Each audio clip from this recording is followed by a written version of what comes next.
Assalamualaikum warahmatullahi wabarakatuh. Shalom, Om Swastiastu, Namo Buddhaya, Salam Kebajikan.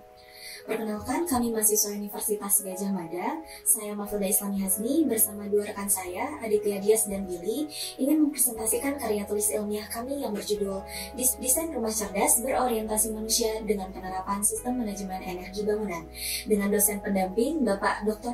Abdullah Siddiq ST. Tahukah kamu, Indonesia akan menghadapi bonus demografi pada tahun 2030? Lalu, apakah itu bonus demografi? Bonus demografi berarti penduduk usia produktif, yaitu dalam rentang 15 sampai dengan 64 tahun, lebih banyak dibandingkan dengan usia non-produktif, yang apabila dimanfaatkan dengan seoptimal mungkin, maka akan berdampak baik pada pertumbuhan perekonomian di Indonesia. Seiring dengan meningkatnya jumlah penduduk usia produktif, maka penggunaan teknologi juga akan semakin konsumtif, yang mengakibatkan konsumsi energi listrik terus meningkat. Apalagi pada tahun 2030, di mana masyarakat kota pada usia produktif yang bekerja dari pagi hingga sore di luar ruangan. Karena kesibukan tersebut, dibutuhkan peralatan listrik pada rumah hunian yang otomatis, guna untuk mewujudkan sistem smart home yang akan memprioritaskan kenyamanan penghuni namun tetap hemat energi. Dari kebutuhan di atas, maka solusi yang kami tawarkan yaitu Building Energy Management System yang nantinya akan dapat memantau penggunaan energi dan dapat digunakan secara optimal.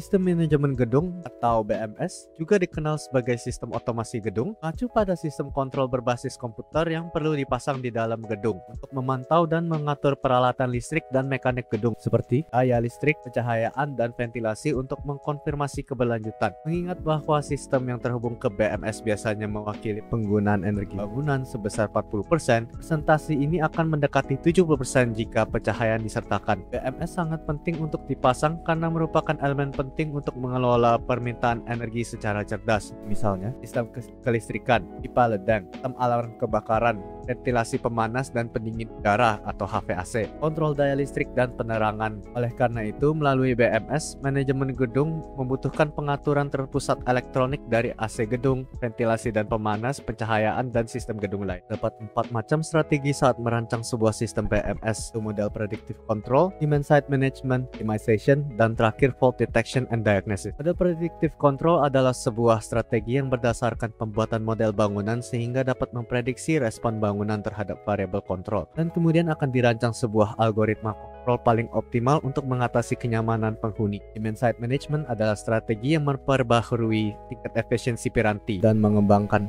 resource yang sudah ada dan membuat sistem manajemen energi yang dapat menurunkan peak energy demand pada bangunan dengan harapan merendahkan konsumsi energi pada sisi demand. Strategi optimasi bertujuan untuk mengoptimasi desain aktif serta desain pasif pada bangunan. Dan yang terakhir, strategi fault detection and diagnosis adalah prosedur terprogram untuk mendeteksi dan memisahkan kekurangan dalam BMS untuk mempertahankan sistem dari bahaya lebih lanjut. Pada karya tulis ilmiah kami memfokuskan pada model predictive control dan optimasi. 3 metode telah diambil untuk membangun perakhiran penggunaan energi. Metode berbasis fisika, sering disebut sebagai kotak putih. Mereka menggunakan prosedur langsung yang bergantung pada perhitungan fisika untuk menjelaskan kinerja energi bangunan. Metode berbasis data yang sering disebut sebagai metode kotak hitam, pada prinsipnya bergantung pada evaluasi statistik dan kecerdasan buatan untuk mengevaluasi dan memperkirakan pemanfaatan energi bangunan. Metode hibrida sering disebut metode kotak abu-abu,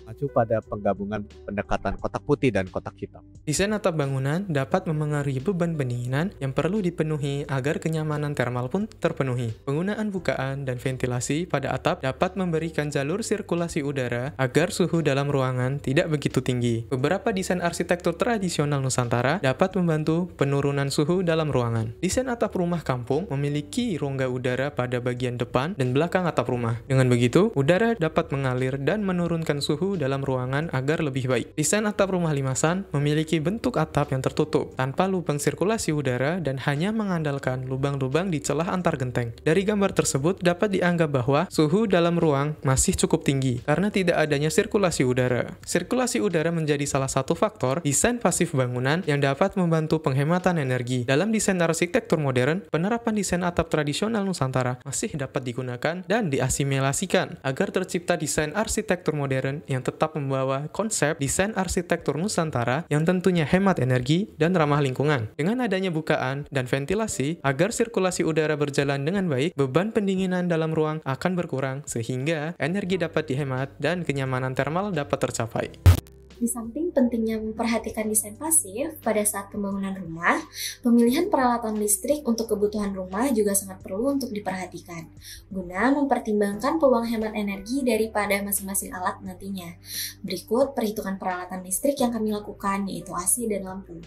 Seperti penggunaan AC, yaitu pertama penggunaan AC standar pada 30 hari memakan biaya sebesar Rp209.967,77. Untuk penggunaan AC inverter selama 30 hari memakan biaya sebesar Rp105.644,16. Dari hasil perhitungan tersebut, ternyata penggunaan AC inverter jauh lebih hemat sebesar Rp104.323,61 dengan persentase penghematan sebesar 49%.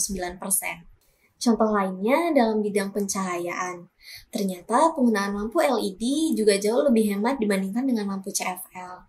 Seperti perhitungan yang telah kami lakukan, biaya penggunaan lampu CFL selama 30 hari memakan biaya sebesar Rp63.386,50.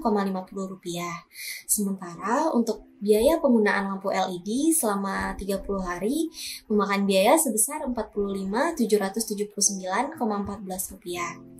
Dari perbandingan tersebut, didapatkan selisih biaya sebesar Rp17.607,36 dengan persentase penghematan sebesar 28%. Untuk itu, jika memilih peralatan listrik, pilihlah nantinya AC inverter dan lampu LED.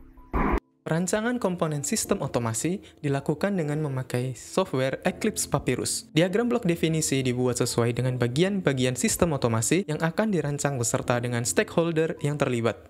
Berikut gambar mengenai BDD atau Block Definition Diagram. Tiap-tiap blok mendefinisikan bagian-bagian yang terdapat dalam rancangan sistem otomasi. Sistem disesuaikan dengan jumlah penghuni rumah yang dapat terdiri dari 1 hingga berapapun orang. Tetapi, idealnya rumah itu dihuni oleh 1 hingga 6 atau 7 orang. Bagian sistem otomasi dibagi menjadi 2 bagian utama, otomasi pencahayaan dan otomasi pengkondisian udara. Serta ada juga bagian komponen penunjang untuk kedua bagian utama tersebut. Otomasi pencahayaan memiliki bagian parameter visual dan sensor cahaya. Iluminasi dan daylight factor atau DF merupakan perluasan dari bagian parameter visual. Untuk otomasi pengkondisian udara memiliki bagian yaitu parameter thermal dan juga sensor suhu serta kelembaban. Suhu dan kelembaban merupakan perluasan dari bagian parameter thermal. Komponen penunjang memiliki bagian seperti motor DC, microcontroller, dan juga relay modul. Berikut gambar mengenai use case diagram. Kasus-kasus penggunaan sistem otomasi yang dapat terjadi dirancang dalam satu diagram dengan memasukkan blok-blok yang telah didefinisikan dalam BDD. Kasus yang dapat dilakukan oleh penghuni yaitu seperti mengubah konfigurasi sistem otomasi. Dengan perubahan tersebut, sistem akan melakukan kerja sesuai dengan konfigurasi yang baru dan tetap melakukan pendeteksian parameter, penentuan keputusan, dan juga deteksi keberadaan manusia. Teknisi memiliki kasus penggunaan untuk melakukan perawatan dan perbaikan sistem. Dari diagram tersebut, rancangan yang dibuat dapat lebih mudah dipahami dan dapat lebih mudah terlihat apakah sistem tersebut realistis untuk dibuat atau tidak. Gambar tersebut merupakan contoh penggunaan dari sensor dalam sistem otomasi pencahayaan. Jumlah penggunaan sensor disesuaikan dengan luas ruangan yang dipasang sensor beserta peletakan sensor. Ruangan yang luas memerlukan lebih banyak sensor yang dipasang agar dapat menjangkau bagian-bagian tertentu. Peletakan sensor pun memengaruhi jumlah penggunaan sensor cahaya. Sensor diletakkan di dekat jendela atau bukaan yang dapat dilalui oleh cahaya matahari. Ketika ada sensor yang terkena cahaya dan tidak terkena cahaya secara bersamaan, lampu dapat dikendalikan secara otomatis, menyesuaikan daerah yang memerlukan cahaya tambahan. Namun, apabila nilai iluminasi keseluruhan bagian dari ruangan tersebut yang terdapat sensor tentunya telah memenuhi set point atau titik atur yang sudah diatur sebelumnya, lampu akan tetap mati. Sirkuit selanjutnya mengenai penyusunan lampu. Lampu tersebut dihubungkan dengan relay yang dikendalikan berdasarkan keluaran sensor dan hasil keputusan pengolahan data dari microcontroller. Lampu-lampu tersebut disusun secara paralel agar dapat diatur kondisinya sesuai dengan sinyal dari microcontroller. Dalam satu bagian, lampu yang terhubung relay dapat terdiri dari lebih dari satu buah lampu. Rangkaian lampu secara paralel juga bertujuan apabila ada bagian lampu yang mati, tidak semua lampu ikut mati. Begitu pula dengan pengaturan nyala lampu. Jika ada bagian ruangan yang tidak memerlukan nyala lampu, maka lampu pada bagian tersebut dapat dimatikan. Sementara, untuk lampu yang pada bagian lain tetap dibuat menyala. Dengan begitu, pemakaian listrik dapat lebih efektif dan tidak berlebihan.